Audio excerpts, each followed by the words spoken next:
Hello everyone, তো চলো তোমাদের সাথে একটা ভিডিও শেয়ার করা যাক। তো আজকে আমার কলেজ ছুটি, তো তোমাদের সাথে আমি একটা রেসিপি শেয়ার করি, ঝাল ঝাল চিকেন রেসিপি। তো চলো, প্রথমে আমি আদা রসুনটা ভালো করে মিক্সিতে পেস্ট করে নিয়েছি। নেওয়ার পরে কড়াইটা ভালো করে গরম করে তার মধ্যে দিয়ে দিয়েছি আলু।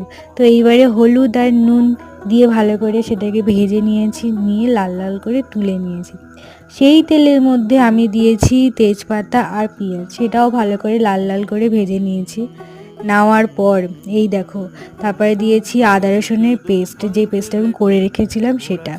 তো দেওয়ার পরে ভালো করে আমি একটু কষিয়ে নিলাম। নেওয়ার পরে হলুদ, লঙ্কার গুঁড়ো দিয়ে দিয়েছি। আর আমি না কম ঝাল খাই, তোমরা কে কে বেশি ঝাল খাও অবশ্যই কমেন্ট করবে। তো আমি সেখানটায় নুনও দিয়েছিলাম, তো সেটা আমি ভিডিওতে ওঠেনি কোনো কারণে, ভুলবশত। তো এখানটায় দেখো আলু দিয়ে ভালো করে কষানোর পরে জল দিয়ে ভালো করে সিদ্ধ করে